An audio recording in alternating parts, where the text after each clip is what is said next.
Magandang araw mga adin.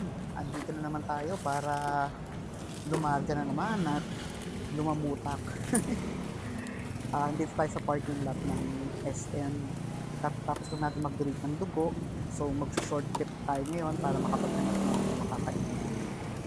Ang plano is to go dito sa May Dodora. Malapit lang siya, within the proximity ng SM para kumain ng titaw na palapot. Palapot is literal, kaya siya tinanong na malapot kasi yung sabaw niya. Bali din, nag-boil sila doon ng mga baka, tsaka yung mga laman loob niya.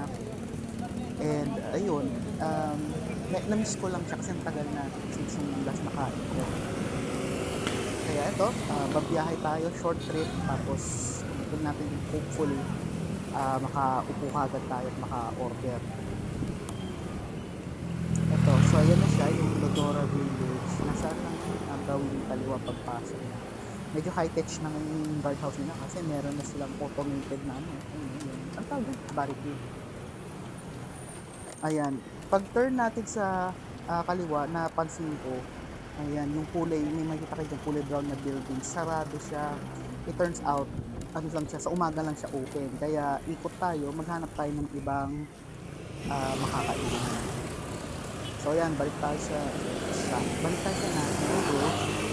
and hopefully makakita tayo ng malapit-lapit rin na makakain. Ito mga mga adi, ingat kayo sa lalo sa pag-bike bago kayo mag-switch ng lane. Tumingin muna kayo or makiramdam muna kayo baka meron sasakyan sa likod nyo para iwas sa disgrasya. Ayan, nakakita tayo ng spot. Ito nasa ano tayo, tinatawag ng Mystic Cafe. May yan siya, ample parking, ng hanggang tatlong sasakyan. Medyo nailang ako kung saan ko ipapark yung e-bike ko. Ayan, hindi naman pwedeng humarap sa driveway. Tapos ayun yung um, ito po, space ng kotse yan for sure. Kaya dyan ko isisiksik sa bandang unahan. So yun yung yan yung National Highway. Nasa boundary tayo ng San Pedro and Muntinlupa or Tunasan Muntinlupa. Pero itong side na to, yan yung Muntinlupa. So ang boundary nandito banda, technically nasa San Pedro na tayo. Ayan ito yung entrance. Tapos ito yung sinasabi ko parang may sliding door dito. Tapos ayun, may parang maliit na area. Kaya dyan, pwede kayong yung mga private conversation or kung yan, maliit na grupo, may kayo, team building, diba, yung team breakfast, mga gano'n.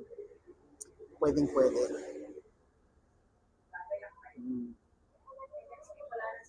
Kanya may pagulay, medyo lang, may mga mga grains na decoration. In terms of ventilation, aircon, dalawang aircon, tapos may malaking wall fan pa. Mm.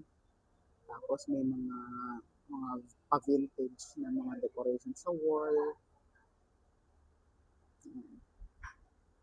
Yung tables and chairs niya, di ba? Pang malakasan, may mga pa-pillow pa sa upuan.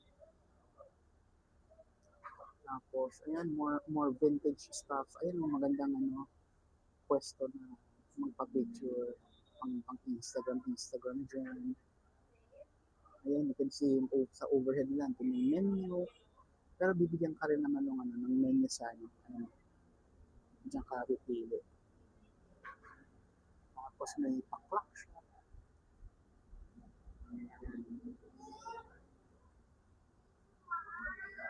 May pa-dartboard pa.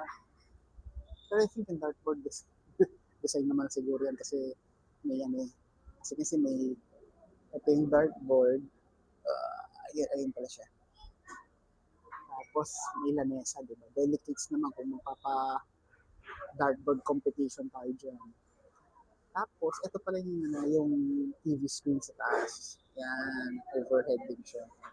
Kaya, yan, you have the option to make tambay, kwento your friends, pero kung lone wolf ang atake natin, yan, load ko ng TV.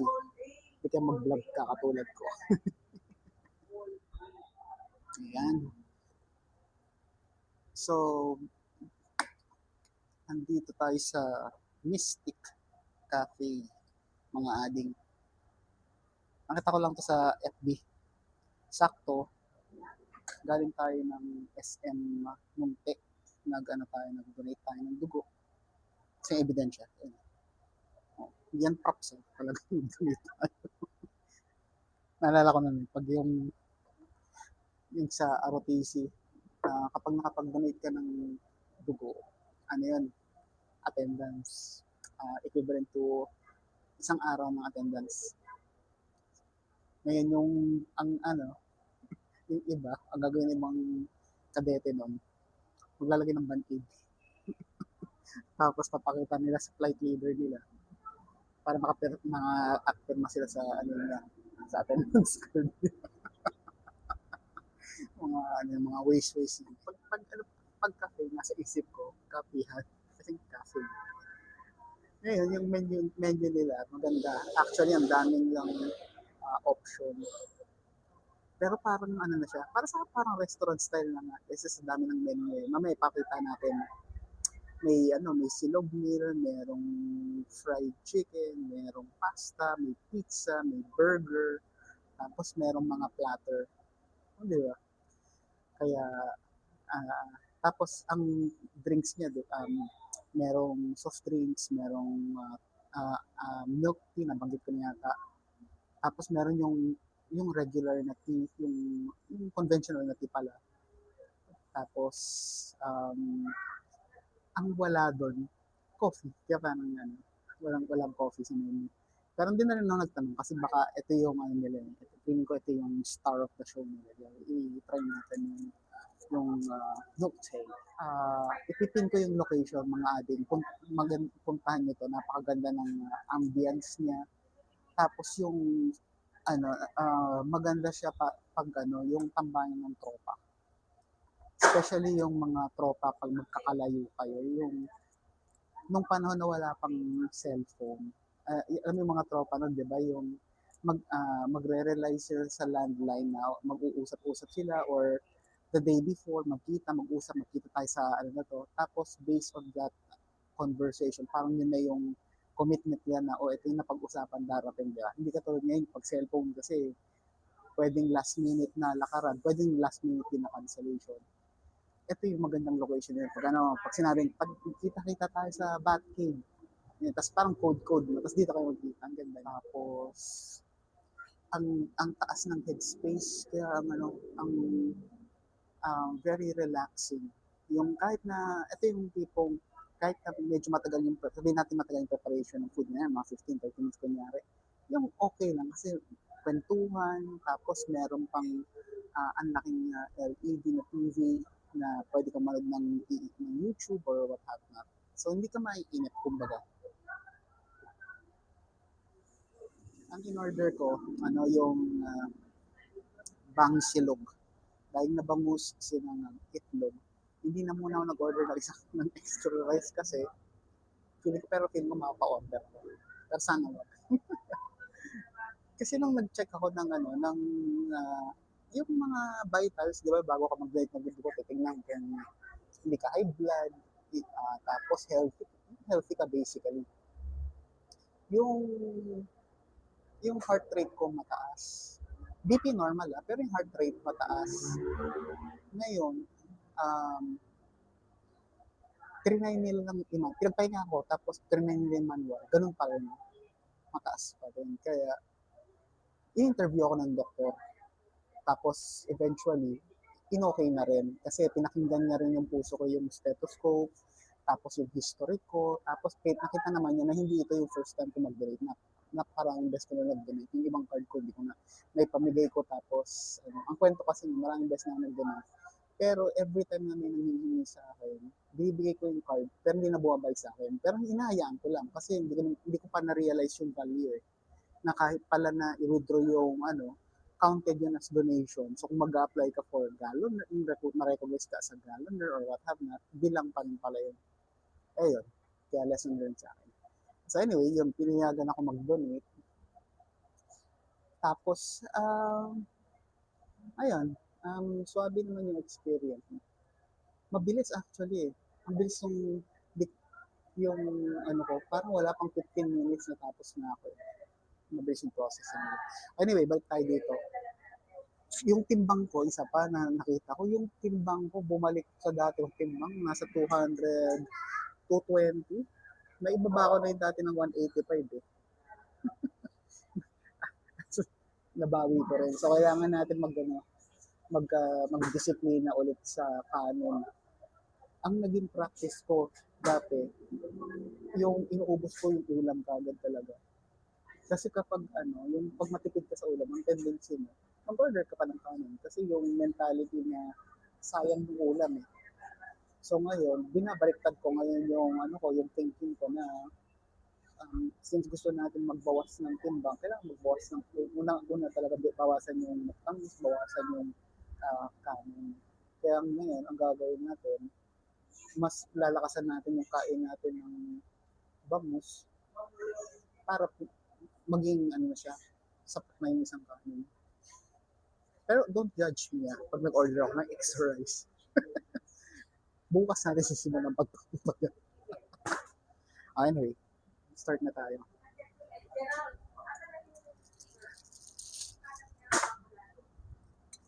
Pray na tayo.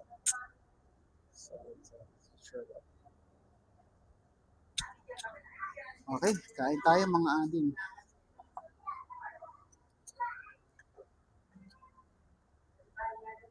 Yung rice sticky siya. Tapos mukha lang siyang maliit. Pero sobrang compact niya. Siksik siya. Ganito yung gusto kong kanin. Ang practice ko sa bahay din, hinahaluan ko ng oats yung kanin ko para hindi ako kumuha pa ng extra rice. Kasi sa oats medyo nabibigyan niya ako ng yung feeling na puno na ako. Yan.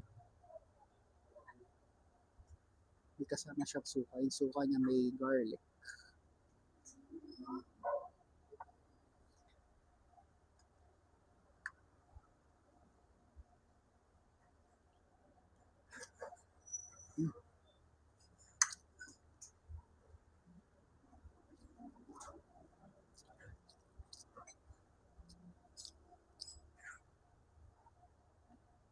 So, may follow-up rice pa sana ako. Pero naalala ko nga pala, kailangan mag-wash ng kanin. Kaya, stop muna tayo. Isang subo na muna. Nakaabang kagad yung second na subo ko ng rice.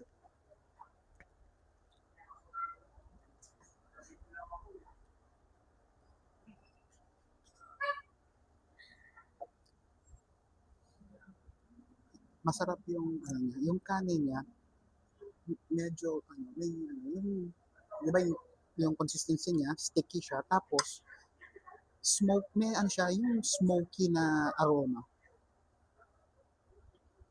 Hindi siya galing sa garlic eh. Pero yung garlic siya, pero yung smoke na yung smokiness niya, hindi ko alam kung parang iba yung pinanggalingan. Siguro itong hindi ko alam kung itong mga bits na to eh. Baka dito siya galing.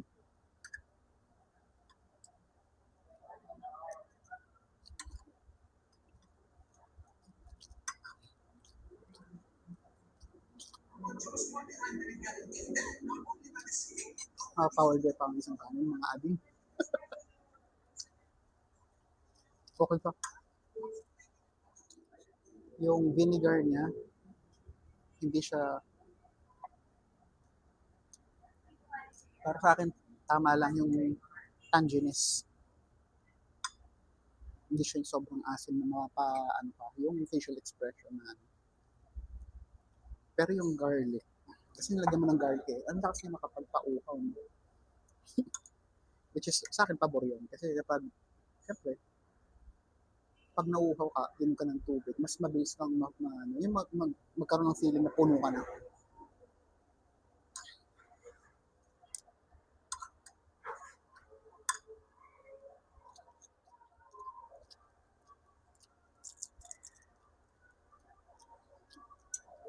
Perfect yung pagkakaprito. Crunchy, tapos wala siyang lasa ng sunog. Siguro tingnan natin yung crunchiness niya. Kainin natin yung ulo. Pag naubos natin yan, ibig sabihin crunchy siya. Pag may nilawa, ibig sabihin medyo may chewy pa rin na part.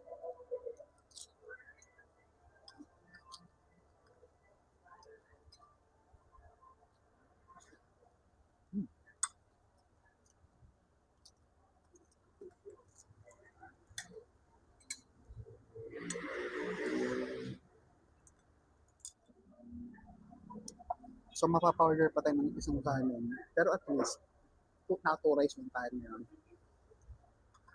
Yung last time natin, di ba, nakatatlo tayo eh. Tapos parang bitin pa. Ito, iyan natin na hanggang 2 rice lang tayo. Baby steps, baby steps.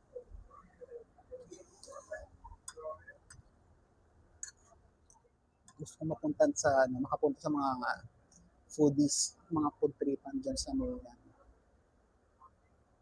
Carmona area.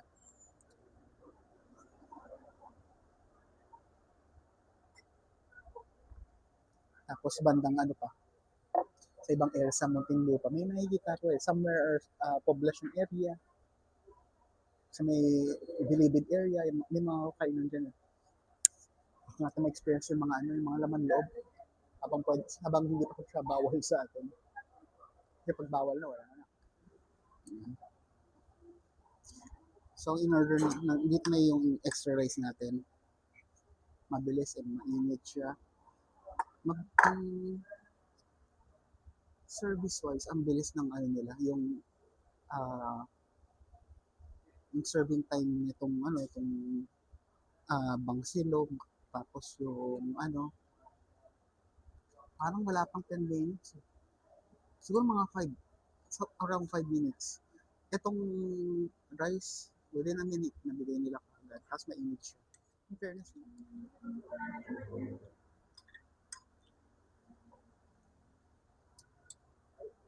kayo din ba ganito pag kumain ng itlog? Yung inuuna niyo yung puti, inuubos mo muna yung puti. Tapos save the best for last yung yung yellow.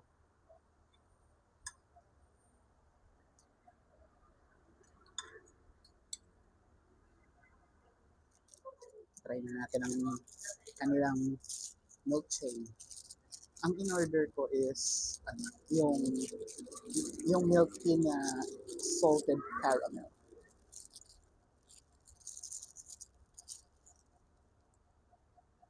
May inom din ako ng milk tea naman, pero yung preference ko pa rin is coffee.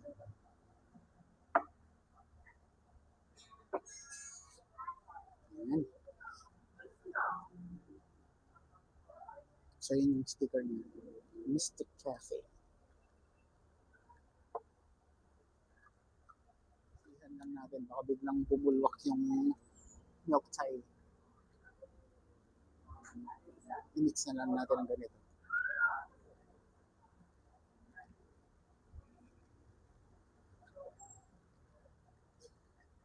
So ngayon na medyo bumababa na yung araw, mas nararamdaman ko na yung lamig. As in parang yung lamig na dapat nag-jacket tayo. Okay.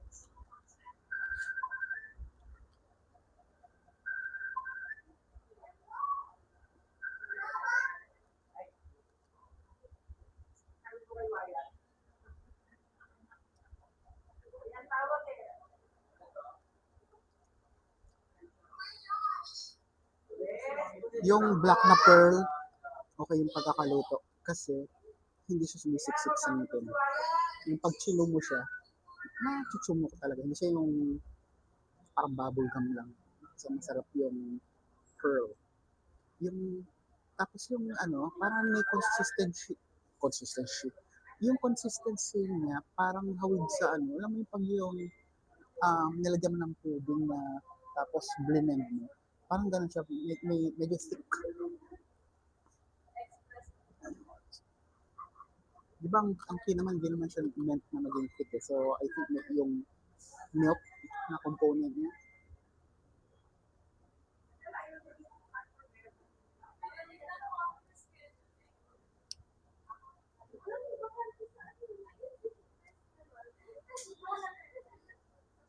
yung sweetness ng caramel, lasang-lasa mo siya. Naalala ko tuloy yung ano nga ba yun?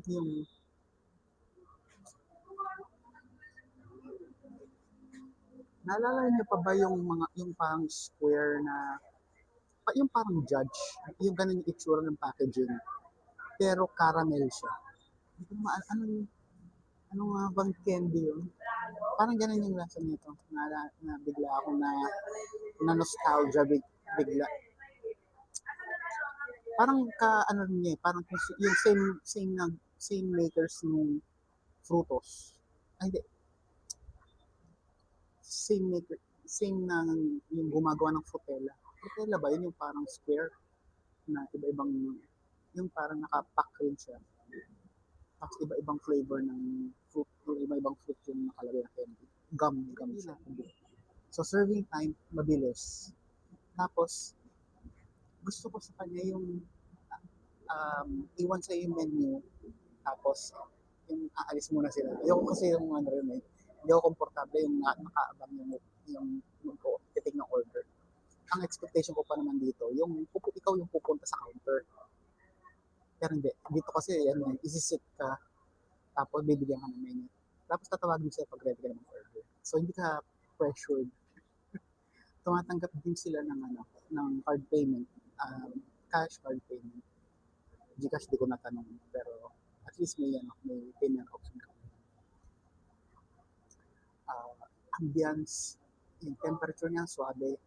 Siyempre, pag pagabi, naramdam mo na yung lamig, yung lighting niya, sakto yung ano, yung may konting warmth na in feel. Pero yung ventilation niya okay. Tahimik siya, makakapag-converse kayo, makakapanood ka ng ano, kung wala kang kasama. Serving time, I mentioned mabilis na. Yung menu ang dami. May speaking of options, take out pwede rin. Ang hours of operation nila 10 a.m. to 10 p.m. Tapos sa Facebook, makikita niyo sila, Mystic Cafe. Same, sa Instagram, ganun din. Speaking of Instagram, yun na nakalimutan. Yung ambience niya, Instagrammable yung, ano, yung lugar. So, masasabi nga dito, recommend. I recommend yung place. Pricing niya, mas magugulat kayo kasi ano siya, value for money. Yung ganitong ambience parang mayahambing ko na sa mga ano eh, yung mga nasa mall na ano, Mary Kay ba yun, parang Ensenada Cafe, parang ganun eh. Yung Bose Coffee, parang ganun yung ambience niya. Ito, this is 22 ounces. 22 ounces. Magkano ba to? Mamaya, malaman natin yung presyo. Ako, masasabi ko itong 22 ounces, mga ano to, siguro mga 150 sa ano, diba, yung sa average siguro.